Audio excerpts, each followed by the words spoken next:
Yes. Amém.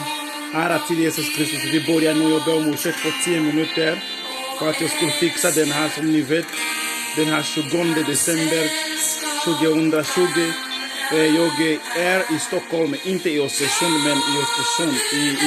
Inte i Östersund men i Stockholm. Så jag tackar Herren. Jag kommer att stötta min broder i Kristus, min broder, min vän som förlorade sin pappa. Så det är därför jag är här i Stockholm. Nu ska börja spela den här inspelningen eller den här budskapet så att det ska välsigna dig, det ska välsigna mig, det ska välsigna alla som ska lyssna på den. Ni som är live direkt nu, Gud välsigna er. Connect yourself and God bless you. Halleluja. Tack Herre.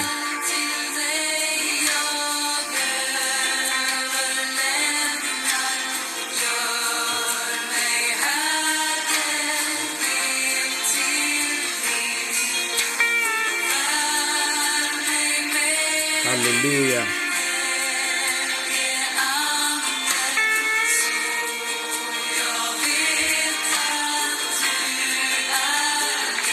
Ja.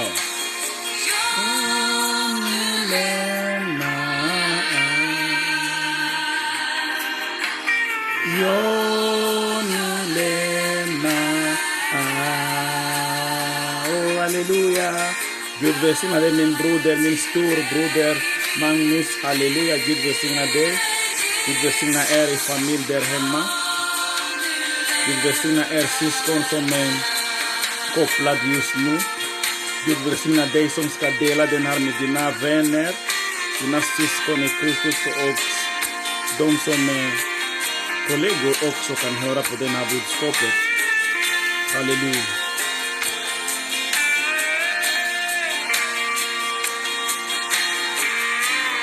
Tack Jesus Kristus, tack Herre. Jag prisar dig och ärar dig. Du är den levande Gud som jag tillber och många andra som tror på dig tillber. Du är den allsmäktige, du som håller dina förbund, du som är levande Gud, och det är ditt namn som är upphöjd över alla andra namnet. Det finns ingen annat namn, det är bara ditt namn Jesus Kristus som varje knä ska böjas, varje tunga ska bekänna att du är Herren. Halleluja, jag prisar dig och ärar dig. Tack Jesus Kristus, tack frälsare, tack för din frälsning, tack för liv som du ger. Halleluja, livets källa. Du är den vattenkälla, du är den som är livet som kommer till jorden, till människor, så att människor ska se ditt ljus och ta emot livet i dig Jesus. Du har gett allt till ditt folk, du har gett allt till dina barn, mest de som tror på dig. Även de som inte tror på dig, du dog på dem också på korset, för att de ska bli befriade, precis som du har befriat mig. Halleluja. Jag tackar dig Jesus Kristus, jag ärar dig, jag prisar dig, jag upphör ditt namn. Halleluja, konungars konung. Ära till dig. Lämna allt till dig, min dyra Jesus. Jag nu lämnar allt. Halleluja. Jag nu lämnar allt till Jesus. Jag nu lämnar allt till dig, min dyra Jesus. Jag nu lämnar allt. Det ska vi lämna till honom. Ska lämna allt till honom. Allt till honom. Jag nu lämnar allt. Om du har ingenting att lämna till honom, du kan lämna dina bekymmer. Du kan lämna din oro. Du kan lämna din sjukdom. Du kan lämna den som stör dig. Du kan lämna kanske din pappa också i Guds händerna. Det är din mamma. Så att du ber för dem att Herren ska ta hand om den situationen. Det finns ingenting som är omöjligt för honom. Han har lovat och han har sagt i sitt ord att allting är möjligt. Allting är möjligt för dem som tror på honom. Allting är möjligt för dem som tror på Kristus. Halleluja. Ära till Jesus Kristus allsmäktige, den levande Gud. Han som lever och så han som fanns, han som kommer tillbaka till de som han skapade, till de som tror på honom ska se honom, ska se hans ljus och de ska prisa och upphöja hans namn och ära honom och leva tillsammans med honom för evigheten. Evigheten, kan ni tänka er att det är evigt liv som han offrade till oss.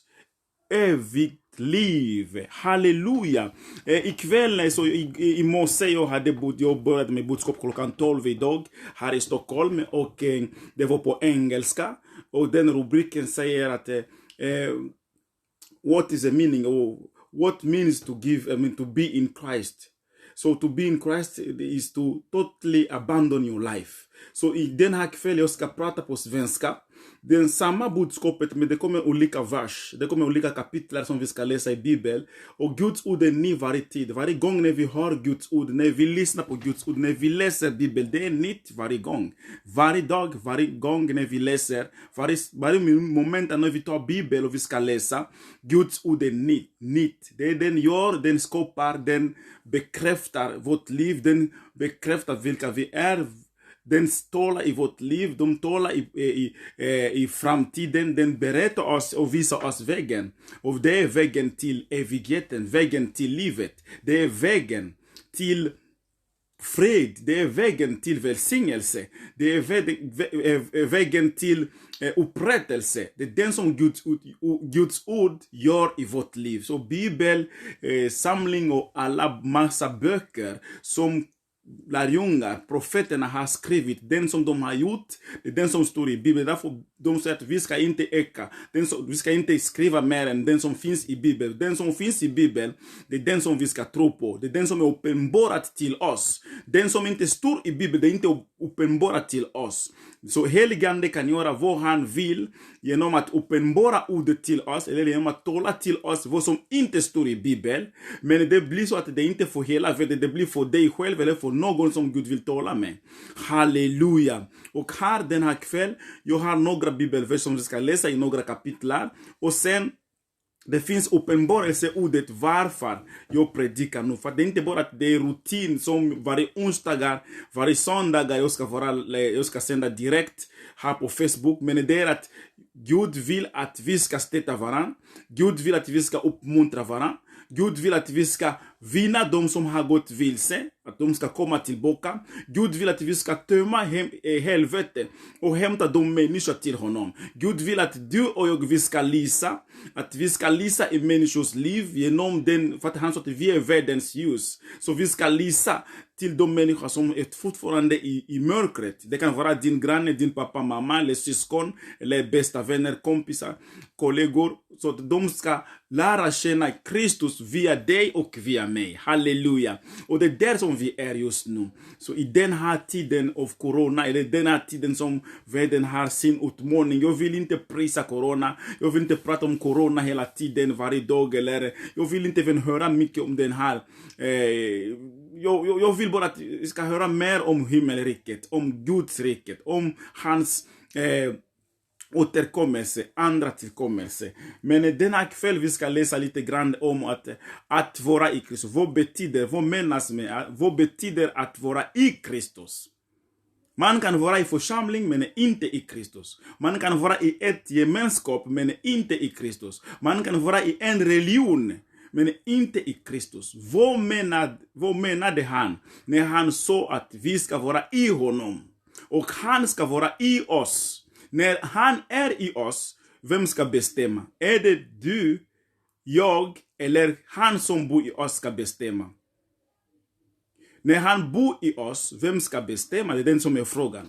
Så när vi accepterar att Kristus ska komma in och han ska bo i oss, vem ska bestämma hur vi ska leva, hur vi ska gå, hur vi ska tala och så vidare. Vad vi ska tala och så vidare. Så när Kristus kommer in i ditt hem, När han gick så framför Lazarus graven, vad sa han? Vem bestämde där? Är det lärjungar eller det syskon till Lazarus, eller det var Jesus som bestämde? När han gick hos Marta och Maria i deras hemmet, Miriam och Marta, vem bestämde där inne? Vad gjorde han när han gick där inne? När Jesus Kristus gick hos Zacchaeus, när han sa till honom, när han klättrade på den här trö, när Jesus sa till honom, kom ner Zacchaeus, idag jag ska äta hos dig, jag ska besöka dig, idag jag ska bo hos dig, jag ska vara hos dig tillsammans med dig. Zacchaeus som var syndare, när Jesus gick in hos honom, vad hände där inne? För att han tog emot Jesus Kristus hem hos sig som en besökare. Men vad hände i hans hem? Någonting hände där. Han ändrade på Zacchaeus historia. Han ändrade på Lazarus historia. Han ändrade på den Maria som var prostituerade. Han ändrade på hennes historia. När Jesus gick där Bartimeus satt, han som var blind, Jesus ändrade hans historia. Där Jesus gick, han ändrade historia. Varje ställe Jesus gick, när människor tog emot honom, han ändrade situationerna, historia. Han gav människor liv. Han gav människor vittnesbörd. Jag vet inte vilken är din vittnesbörd. Det spelar ingen roll vad som pågår just nu i ditt liv. Det spelar ingen roll om du är troende och säger till dem som är troende, även ni som är inte troende. Det spelar ingen roll vilken situation du befinner dig. Just nu när jag pratar, det ordet som jag talar, det ordet som ger liv till människa. Och jag säger den här, om du har tro, om du har lite tro, använd den när du lyssnar på den här ordet. För att om du är sjuk just nu, han kommer att skapa nytt liv i dig. Det kan vara njurar, det kan vara du har huvudvärk, migrän, det kan vara du har blodtryck, du har diabetes, det kan vara vad som helst, astma, det kan vara vad som helst, även cancer, corona. Guds ord skapar. Den skapar. Det är bara genom din tro. Om du följer min tro, den har smörjelse som är över mig. Den smörjelse som kommer ut i min mun. Genom Guds ord som jag talar. Gud kommer att skapa något nytt i ditt liv. Den här kväll. Idag, 20 december 2020. Halleluja. Prisa Jesus Kristus. Prisa och lova Herren. Halleluja. Han är allsmäktig. Han är levande Gud. Det är underbart. Vi ska fokusera på de här ordet som är rubriker. Och så vi ska fokusera på den som Herren vill att vi ska tala om ikväll. Mest att jag som predikar nu, eller undervisar nu, att jag ska tala från den helige ande. Inte vad jag har förberett, men jag har sett flera gånger att jag har mer än 10 miljoner predikningar att predika. Och Herren kanske, jag vet inte när han ska ta mig hem i himlen. Jag tror att han kommer att ta mig när jag är klar med alla budskap. För att jag kommer inte till himlen med alla budskapet. Jag kan inte predika i himlen. Ingen ska predika i himlen. Ingen ska predika i himlen. Halleluja. Jag tackar Jesus Kristus. Jag ska inte kämpa för att predika i församlingar. Jag kan predika på gator, på busstorget, tågstation, men inte varje söndag i församling där inne. Det är katastrof, jag kan säga. För att det finns många som är begåvade. Det finns många som är lärare, många som är predikant, många som är evangelister och olika gåvor som är mitt ibland oss. Tack Jesus. Halleluja. Herren välsigna er. Vi ska gå in djup nu i Guds ord och vi ska läsa tillsammans. Vi kommer att börja från Markus kapitel 10 och vi ska läsa från 49. Varför 49? Det finns en sak där som Herren vill tala till oss från vers 49. Och sen från vers 49 vi ska gå vers 50. Och vers 50 vi ska lyssna på någonting som den helige ande kommer att säga till dig och till mig. Det finns en kraft som pågår just nu när jag talar. Jag känner någonting som händer i min ande. Och jag känner någonting som kommer in direkt från Herren. Jag känner ett andligt atmosfär som förändrar här jag sitter i det här rummet. Här hos min vän, hos min bror, hos min evangelist som min pastor, han är pastor, halleluja. Så jag känner den kraft som kommer, jag känner atmosfär som förändrar, jag känner att det kommer någonting nytt som ska hända den här kvällen. Och jag vill be för dem som är sjuka, även innan jag slutar predika, innan jag slutar vittna, innan jag slutar den här budskapet att undervisa den här. Jag kommer att be för den som är sjuka, jag kommer att be för dem som är deprimerade, jag kommer att be för folk som har olika bekymmer den här kväll med Guds vilja. Och som jag känner, jag upplever just nu att Herren vill göra någonting nytt i ditt liv och i mitt liv. Och han gör mer, han gör mer. Det är inte bara för att jag predikar, för att jag vill att du ska vara uppmuntrad, men det är för att jag tror på vad han har sagt, jag tror på vad han har uppenbarat, och jag tror på den som han kan göra, för att han har gjort det många gånger på olika sätt. Han har gjort det många gånger. Han har gjort massa mirakler som vi kan inte räkna. Vi som är människor, vi kan inte räkna alla mirakler som han har gjort på olika sätt i olika ställen, i olika länder, mest i Israel och många andra länder där folk tror på honom, där folk tog emot honom och accepterar att han är Herren, han är frälsare, han är allsmäktige, han är den som äger, han är den som regerar och för evigheten. Halleluja. Ära till Kristus. Vi ska läsa nu tillsammans. Jag tror att ni har öppnat biblar och ni har de här vers Markus kapitel 10, 49 till 52. Vi ska läsa där. Ursäkta mig. Jesus stannade och sa det till och sa det: kalla hit honom. Varför Jesus sa till dem här när han stannade: kalla hit honom.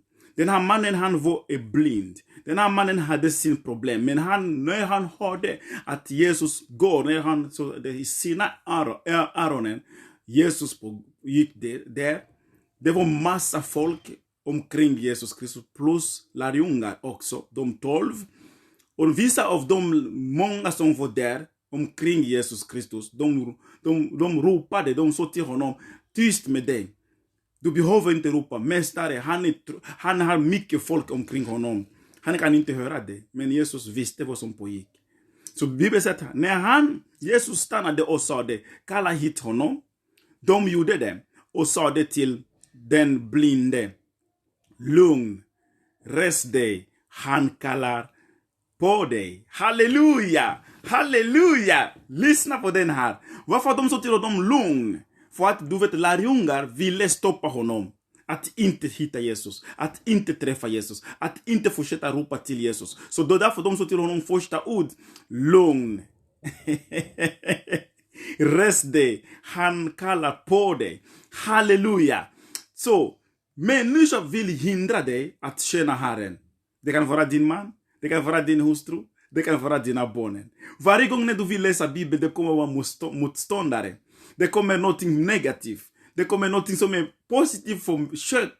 Till exempel att någon bjuder dig på middag när det är klockan 14 när vi har möte. Eller 12 när ni ska ha möte. Eller 10 när ni ska ha möte. Eller när du ska gå i på retreat.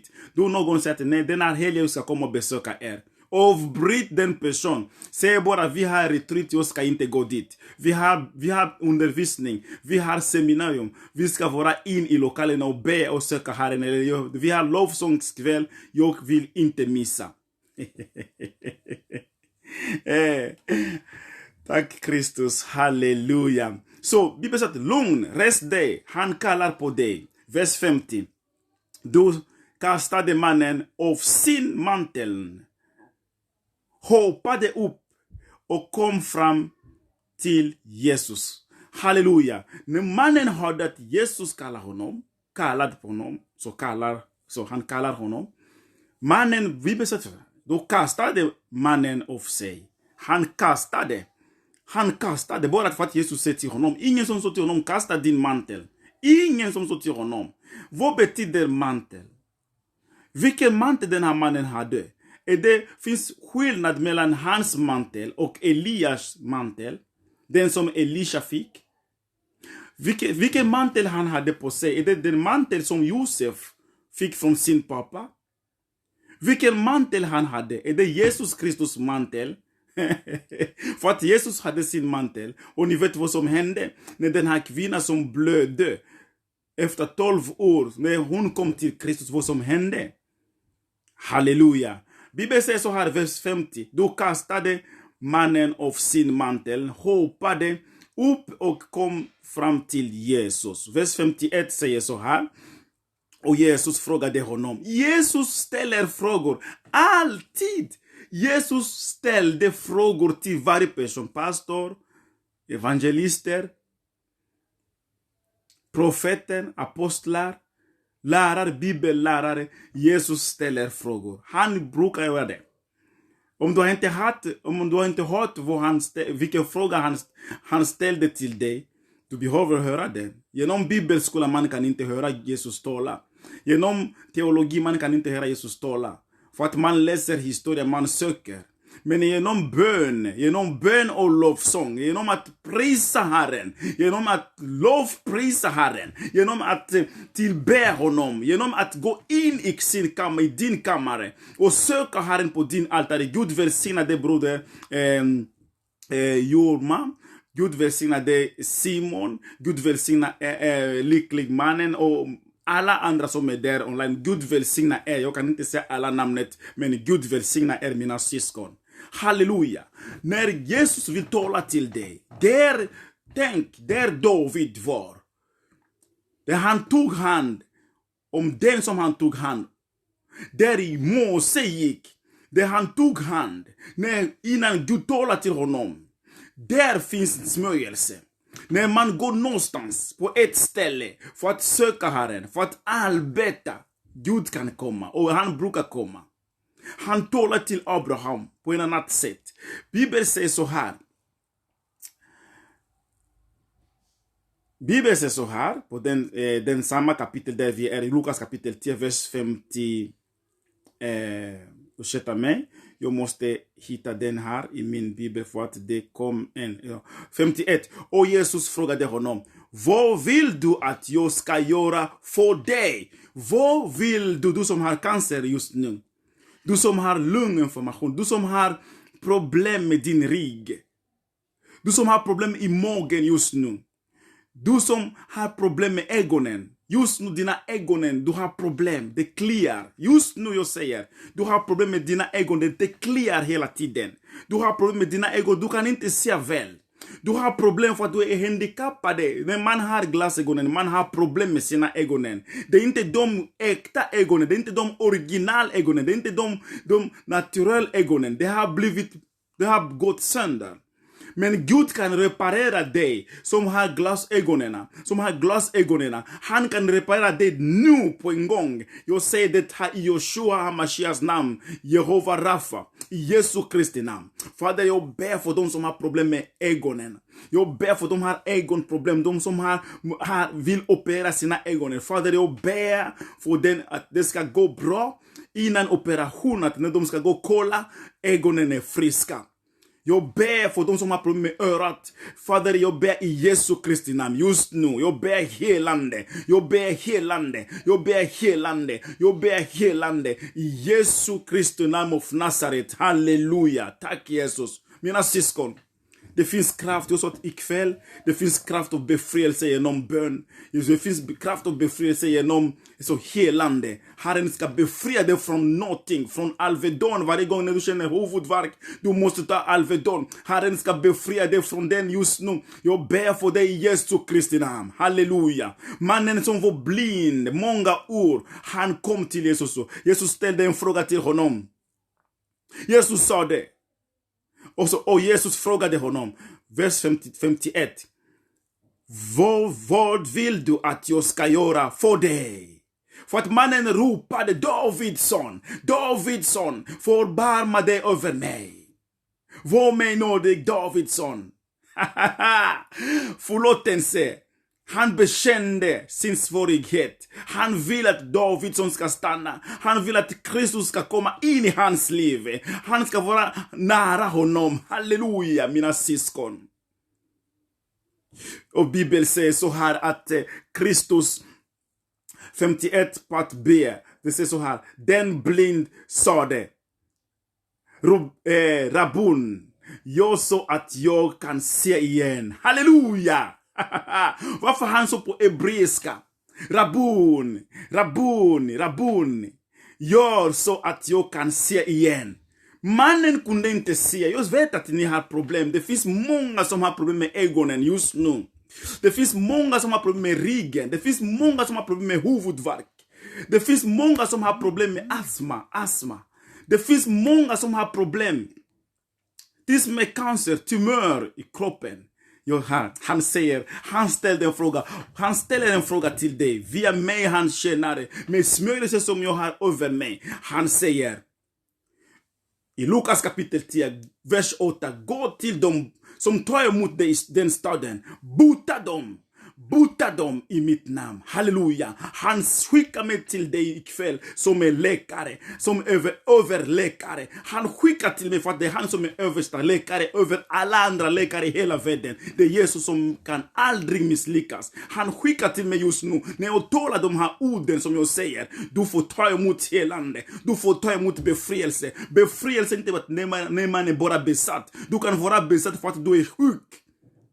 Du kan vara besatt för att du är sjuk. Du kan vara besatt för att du har corona. Du kan vara besatt för att du har bröstcancer. Du kan vara besatt för att du har problem med dina ögonen. Du kan inte röra på dem som du ville. Som förut när Gud skapade dig. Han har originalögonen i hans förråd. I hans förråd finns allting för att byta. Om vi kan gå till verkstad, om vi kan gå till garage, om vi kan gå reparera våra bilar, om vi kan reparera tv, om vi kan reparera våra mobiler, dator. Jesus Kristus som skapade oss, utifrån vad Bibeln säger, Gud som skapade människa, han har också kroppdelar, att byta den kroppdelar i din kropp. Han har gjort det i mitt liv flera gånger. När jag skulle opereras i 2012, han opererade mig. Halleluja. Flera gånger. Just nu när jag var på sjukhuset, när jag fick corona, och han helade mig för att det finns inga läkemedel där. Jag ropade till honom. Jag såg 6 änglar. Efter den det började förändra allting började förändras. Halleluja. Han är läkare. Han är översta läkare. Han är doktorn som du behöver. Han är den levande Gud. Han som skapade oss människor. Han ställde en fråga till den här mannen som var blind. Jesus såg honom med sina egna ögonen, fysiska ögonen, andliga ögonen. Han visste vem den här mannen var. För att han känner oss. Innan vi talar, han vet precis vad vi vill säga.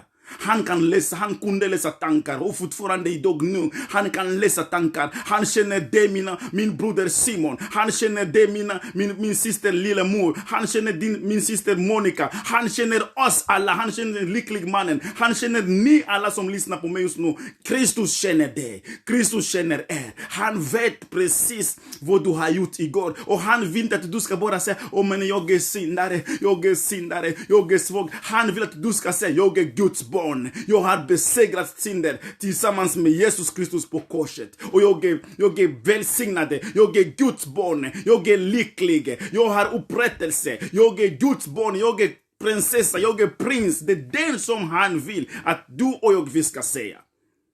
Han vill att vi ska säga att Satan är under mina fötter. Bröstcancer under mina fötter. Cancer under mina fötter. Allting är under mina fötter i Jesu Kristus. Allt som är negativt är under mina fötter. Den här mannen, han har suttit där många år. Han var blind, mina syskon. Om du är blind, om du ska åka på semester, hur ska du njuta din semester?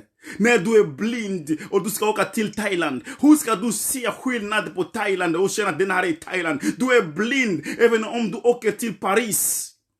Du är blind även om du åker till New Zealand, New York. Du är blind även om du åker till safari i Afrika. Du kan inte se elefant. Du kan inte se giraff. Du kan inte se zebra. Du är blind, du kan inte se vem som är kvinna, vem som är man. Du måste höra röst om du kan höra också. Halleluja Jesus Kristus. Det finns pastorer som är blinda. Det finns prästerna som är blinda. Det finns evangelister som är blinda. Det finns kristna som är blinda. Som har tappat sin sinne. Jag pratar om andliga saker. Men du kan inte vandra precis som Herren har sagt. som din kallelse har sagt. Om du kan inte gå i din tjänst, om du kan inte predika sanningen, om du kommer att se sanningen om synder och omvändelse i Sverige. Du är blind för att du kan se vad som pågår i landet. När det gäller politiker, när det gäller kungsfamilj, när det gäller kommundirektör, när det gäller lärare, när det gäller våra barn som är utnyttjade av fienden. Om vi kan inte säga, vi som är troende, vi kan se med våra fysiska ögonen, vi kan höra med våra öron vad som pågår i hela världen, vad som pågår i Sverige, vad som pågår i Finland, vad som pågår i Danmark, vad som pågår i Norge, vad som pågår i Frankrike. Vi vet vad som pågår, vi kan läsa tidningar, vi kan höra på tv, på nyheterna. Om vi kan inte våna människor, vi som är predikant, då vi kompromissar. Och kompromissande predikanter, de kan inte ärva Guds rike. För att Herren vill deras blod av de människor, när de dör i deras synder. Det är du som är huvudmål. Varför människor dör i synder? För att du har inte sagt till dem, du har inte talat till dem, du har inte vånat dem. Vi måste våna människor. Människor dör för att de brister av kunskap. De går vilse för att ingen som säger till dem. Säg till dina vänner, säg till dina kollegor att det finns en levande Gud. Han förlåter våra synder, våra missgärningar. Halleluja. Mannen sa till Jesus Kristus, den blind man. Det var hans namn, det blev hans namn. Men han heter Bartimeus. Men de började kalla honom den blind man. Du vet att folk kan ge det olika namnet på grund av din sjukdom. De kan kalla det, hon som har bröstcancer, och hon som kan inte se, hon som kan inte se, hon som kan inte gå, hon som sitter i rullstolen, hon som hennes mamma är sjuk, hon som hennes pappa är sjuk. De kan kalla det olika namnet. Men när du känner inom dig att den här är Guds kallelse, den här är Jesus som pågår, Jesus finns, han lever, han ska förändra din historia. De kallade honom blind man, men sen han blev inte blind man. Före han träffade Jesus Kristus, han var blind man. Men efter hans möte med Jesus Kristus, han var inte blind man. Halleluja, ära till Kristus, Joshua Hamashiach. Halleluja. Mina systrar, mina bröder, jag bara gråter tårar av glädje inom mig och känner bara hur Herren kommer att resa upp svenskar igen. Han kommer att resa upp svenskar. De ska komma från Halmstad, de ska komma från södra Sverige till Östersund för att söka levande ord. För att det är så torrt. Det är så torrt i Sverige. De ska komma från Stockholm, de ska komma från Malmö, från Karlstad, från Umeå, från olika städer. De ska komma till Östersund för att Herren så. Östersund, det är en staden till väckelse i Sverige. Och därför ska komma för att utrusta, för utrustning. Ni ska komma för utrustning. Det är många som ska komma till Östersund för utrustning. Sen de ska åka tillbaka i deras städer och börja vinna människor och börja kasta bort alla onda andar från yoga, från new age, från ockulta. Men ni måste vara lärjungar. Ni måste vara utrustade för att den smörjelse som är över mig, den smörjelse med Guds nåd, i Guds tjänst, det är det som finns allting. Tänk, Josua, han var tjänare till Mose. Innan han blev tjänare till Gud, han var först tjänare till Mose. Jag vet inte om du, min syster, om du, min broder, om ni, mina syskon, att ni är tjänare först till någon i tjänst, så att du kan träna dina gåvor, så att du kan träna din ben, så att du kan lära hur man ska sparka bort demonerna. För det finns mycket att gå igenom innan man ska vara den stark kristna, stark lärjungar. Paulus fick den träningar.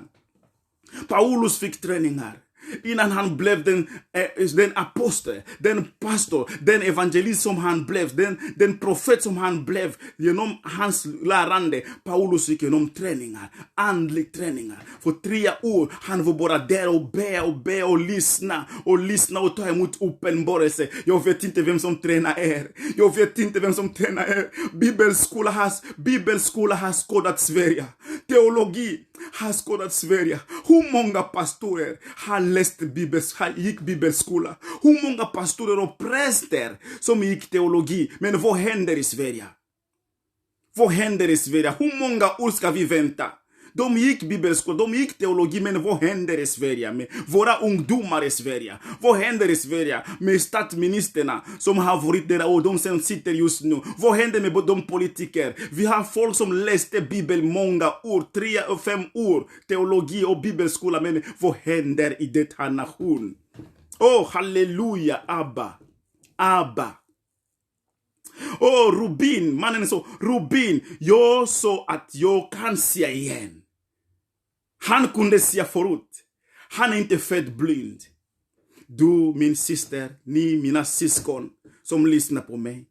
Den situationen tillhör inte dig. När du ska bestämma, när du ska besluta att från idag, Herren, jag vill att det ska bli slut på den här ont. Jag vill sova på natten. Jag vill njuta mitt liv. Jag vill åka på semester också och njuta och predika om dig där jag ska åka. När du ska säga nu det räcker, Herren, nu det räcker. Jag är slut på den här sjukdomen. Jag är slut på medicin i mitt liv. När du ska ropa till Herren precis som Bartimeus, den här blindmannen. Herren kommer att ändra din historia precis som han gjorde med den här mannen. Halleluja, Abba. Abba, Fader. Jag prisar dig, Jesus Kristus. Jag ärar dig, min Herre. För mina systrar, för mina bröder som lyssnar på den här ordet just nu. Och för den som du gör just nu i deras hälsa. Tack, Jesus Kristus. Det är många som är sjuka. Om det inte är du som är sjuk, det kan vara din pappa, mamma, dina barn eller någon som du känner. Och tänk på den personen just nu och ta ett bön. Be för den personen om det är du själv. Be för dig. Säg, Herren, befria mig från detta. Befria mig från detta, Herren. Jag vill inte gå in i 2021 med samma bekymmer. Ändra på min historia. Halleluja. Vers 52 säger så här. Jesus sa det. Gå, din tro har frälst dig. Halleluja. Vad håller du på? Vad betyder att vara i Kristus? Den här mannen, han upplevde att jag måste överge mitt liv till Kristus. Så här det hände. Gå, din tro har frälst dig. Vad är det? Bli frälst. Det blir frälst. Räddad. Räddning av hans ögonen. Din tro min bror. Din tro mina systrar, mina bröder. Dina tro, våra tro ska befria oss. Våra tro ska frälsa oss. Och genast fick han sin syn och följde Jesus på vägen. När han fick sin syn, Gud välsignade min chef i Östersunds kommun, min chef, kommundirektör som följer oss just nu live. God bless you, sir. Gud välsigna dig. Du tar hand om vårt kommun på rätt sätt. Jag i Stockholm. Jag älskar dig, kommundirektör Anders. Gud välsigna dig, chefen. Halleluja. Vi älskar dig i Östersund. Vi brukar prata om dig. Positivt. Halleluja. Och när den här mannen som var blind, när han fick sin tillbaka. Vi läser från Guds ord här i Markus kapitel 10. Bibel, Markus kapitel 10. Folkbibeln. Nu vi är på vers 52. Vi läste från 49 till 52. 52 säger så här. Jesus sa det. Gå, din tro har frälst dig. Och genast fick han sin syn och följde Jesus på vägen. När han fick helande som han kunde få, så på sjukhuset de kan operera våra ögonen. Men den som ska hela våra ögonen totalt, så det blir precis som när vi var bebisar. När vi föds. Man föds utan handikapp i kroppen.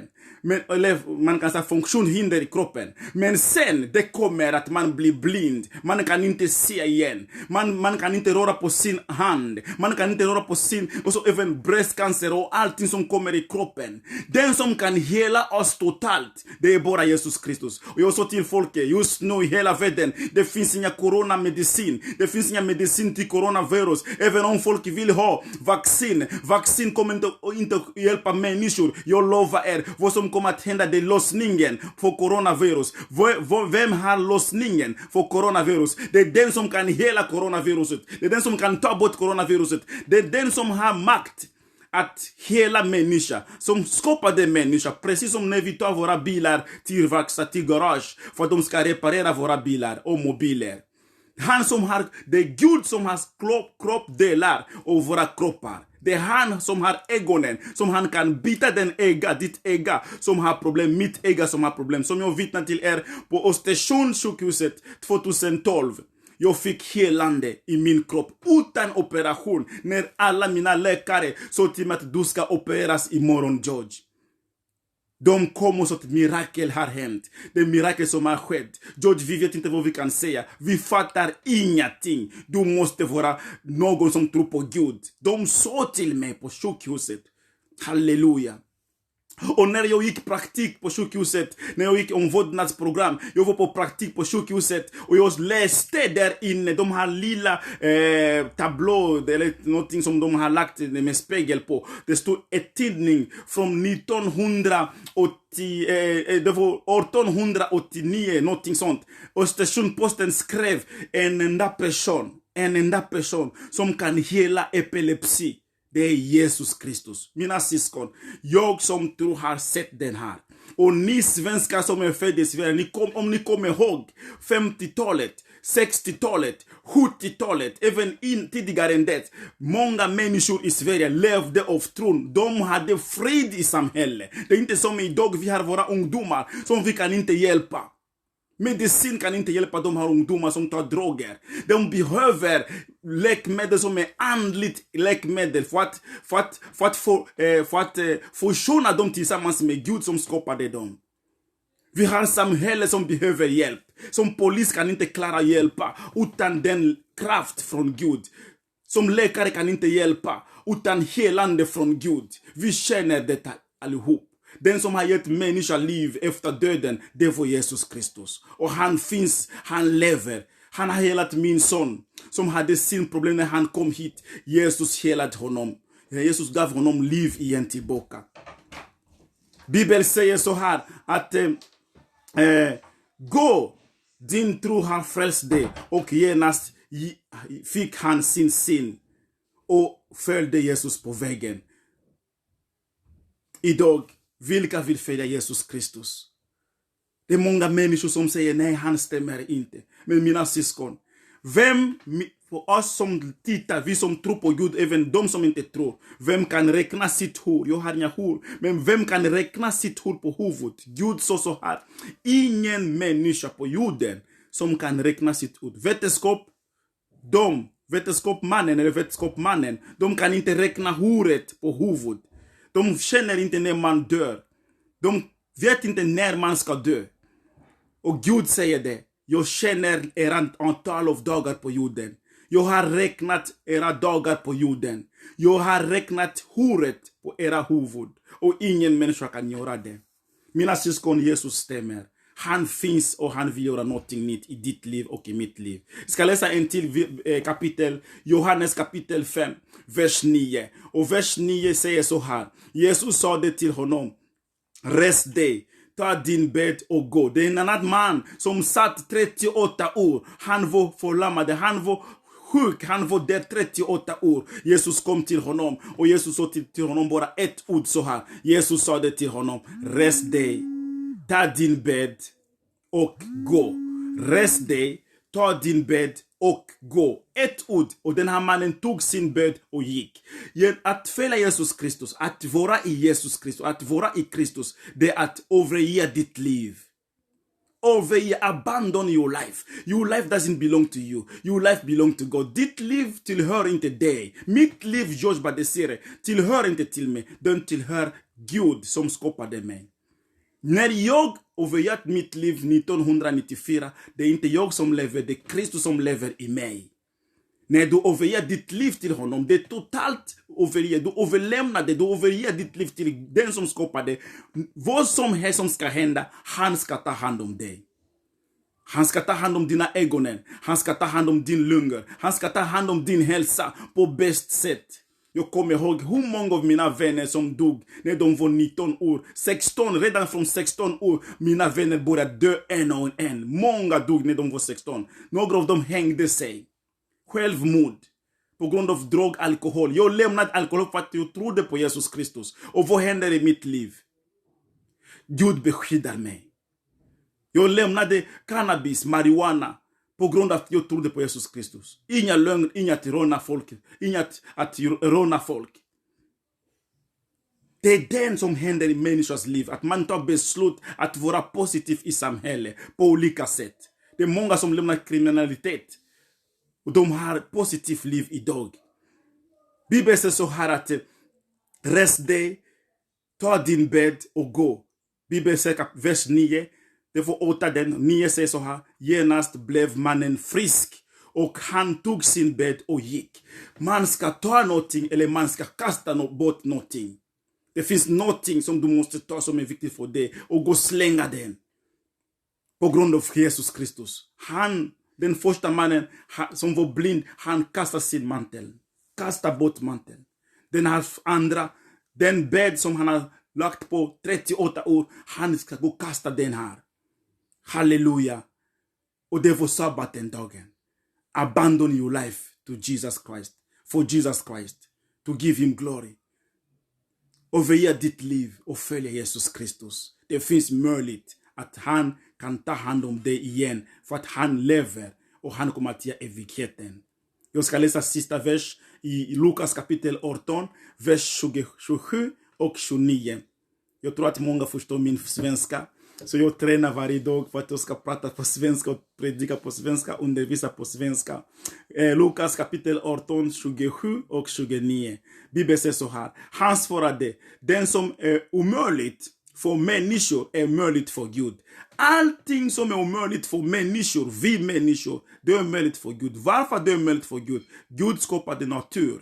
Gud skapade jord. Gud skapade oss människor. Av hans avbild, vi människor. Vi är Guds avbild. Vi drömmar. Vi har kroppen, själ och ande. Alla människor.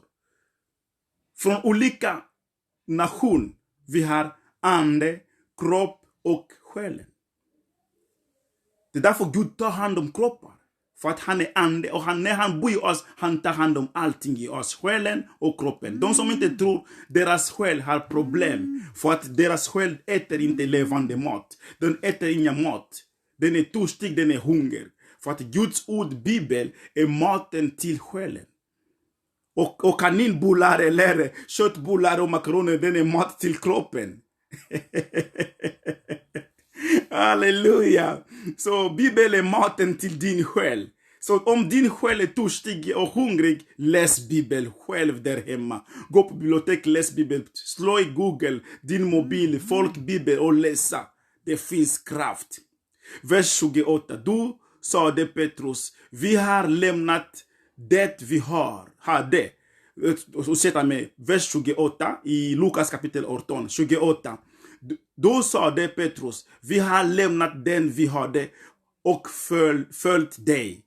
Vad har ni lämnat, mina syskon? För att följa Jesus, man måste överge. Man måste lämna någonting som var viktigt. Men vad säger den Bibeln här? Vi har lämnat det vi hade och följt dig. Vers 29, Jesus sa det till dem. Jag säger er sanningen.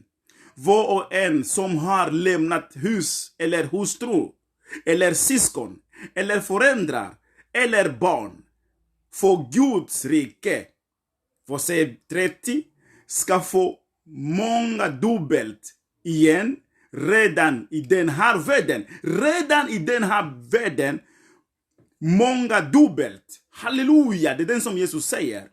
Om du har lämnat din pappa, mamma, om du har lämnat ditt jobb för att gå till gudstjänst. Oh, halleluja. Vad som ska hända? Dubbelt, många dubbelt. Om du har lämnat dina barn precis som Paulus och Petrus gjorde med alla andra lärjungar. I 3,5 år, de var bara i tjänst för Herren. Precis som de första svenskar. De missionärer som åkte till Afrika, till olika länder, Brasil. För att vittna om Gud, för att dela biblar. Människor lämnade alkohol. Människor lämnade otukt. Människor lämnade synder. Människor blev snälla människor på grund av svenskar. Som gick ut i hela världen och vittna. Gud välsigna er. Gud välsigna dig Monica. Gud välsigna dig Marie-Louise. Halleluja. Gud välsigna er mina syskon. Halleluja. Halleluja. Vers 30 säger så här. ska få många dubbelt igen redan i den här världen och sedan evigt liv i den kommande världen. Det finns kommande världen, mina syskon. Vi lever här i Östersund i Sverige. Vi lever här i världen idag. Du kan bo i New York, du kan bo i Stockholm, du kan bo i Paris. Och här fina hus och allting som du vill. Fina bilar. Du vet att när du dör, när vi dör, vi ska inte gå med bilar i graven. När vi dör, vi ska inte gå med våra kläder, alla garderob i graven. Vi ska inte gå med våra bankkonto. Svenbank eller Nordea. Vi tar inte med oss vissa kort till himlen. Vi tar inte med vissa kort i kisten. När vi dör, vi lämnar allting. Kläder vi ska lämna. Skorna vi ska lämna. Allting vi ska lämna. Huset vi ska lämna. Bilar vi ska lämna. Men det finns någonting som är stort i den här världen som ska gå förbi. Det finns en till världen som ska komma. Det är den som Jesus pratar om. Det finns en till världen som ska komma. Vi ska leva där 1000 år. 1000 år. Vi ska leva tillsammans med Jesus Kristus. Vi ska leva i paradiset.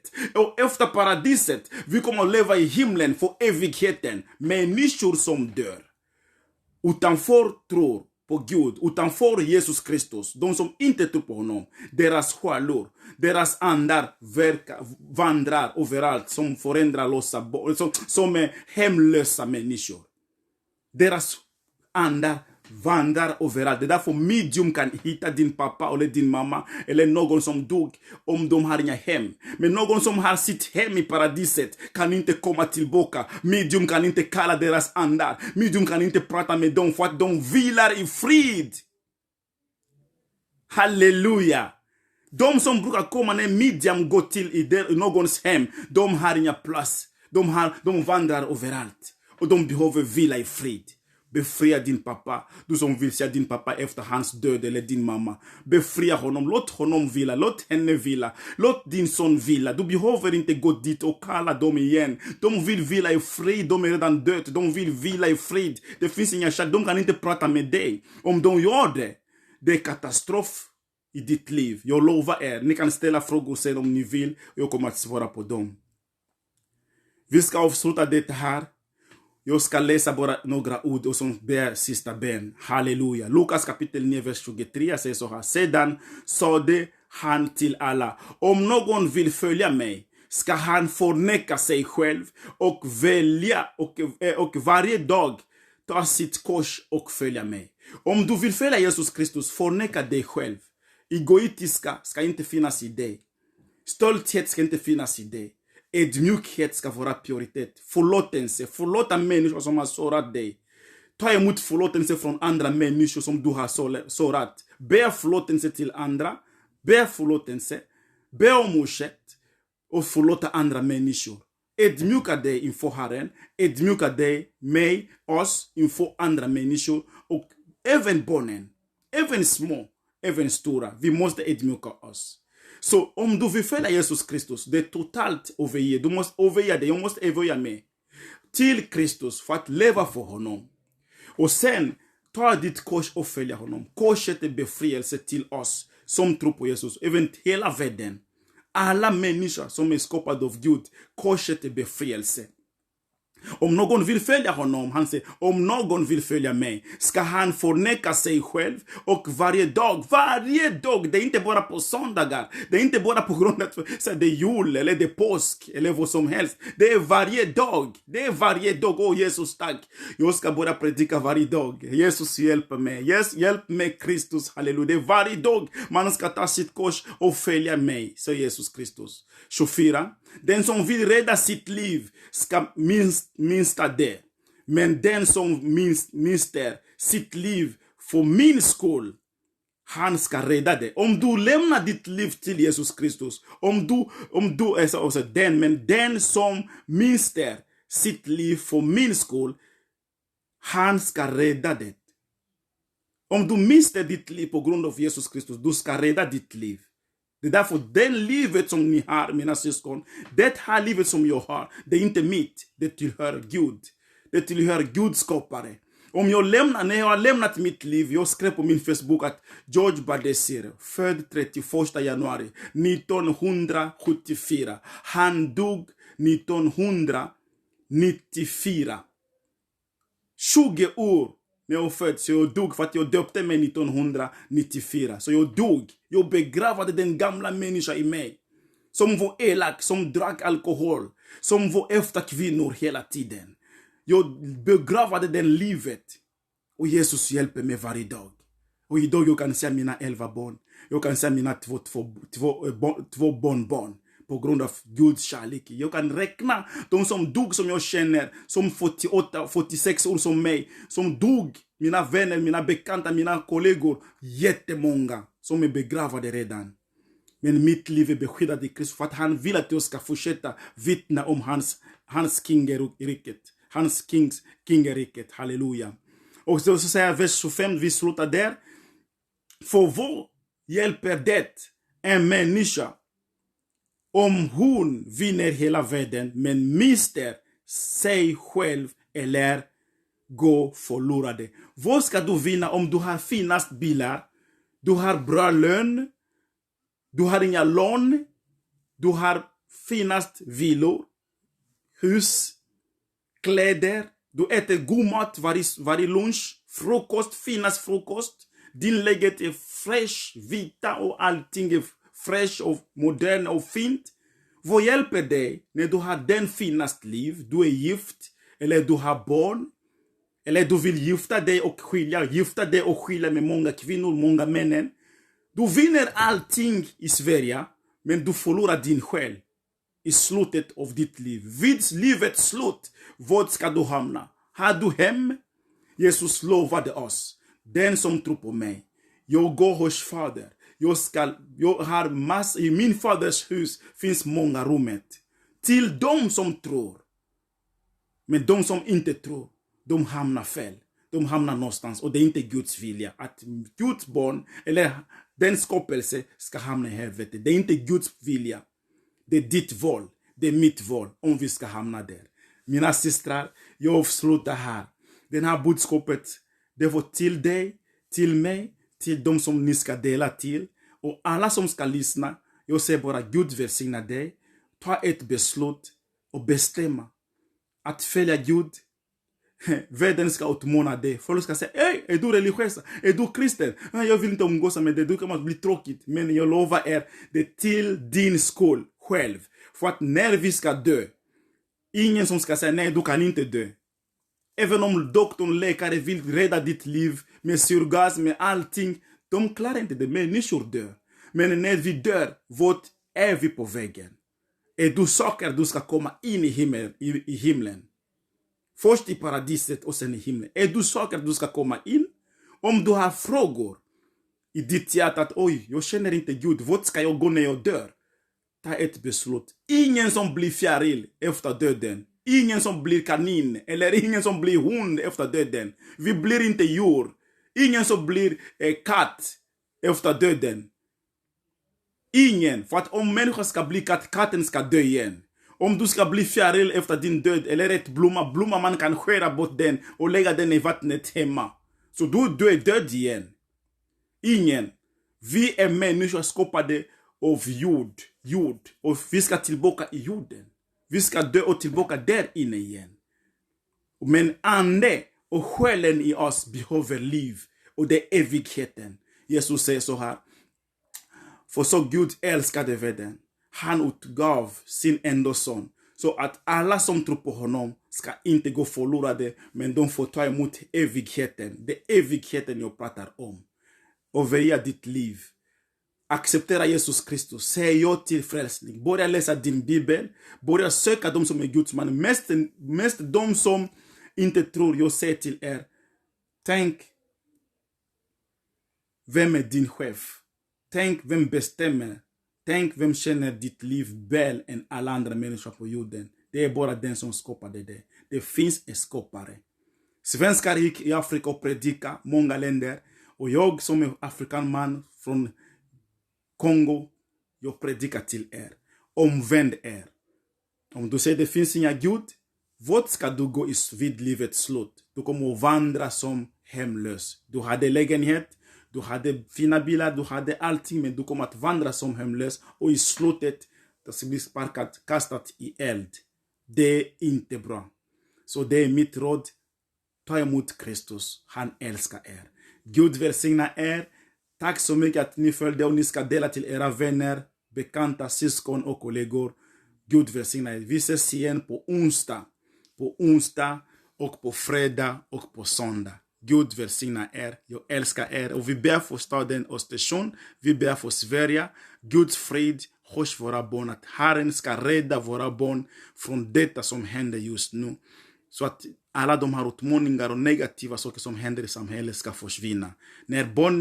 När ungdomar, tonåringar blir kristna, ni kommer att se vad som ska hända. Precis som 60-talet, att ungdomar mår bra, att de är friska, de tar inte massa droger och de lever ett fint liv. Gud välsigna er. Ta hand om er. Jag älskar er. Shalom. Fader, jag fri till dina barn. Hela de som är sjuka. Befria de som är besatt.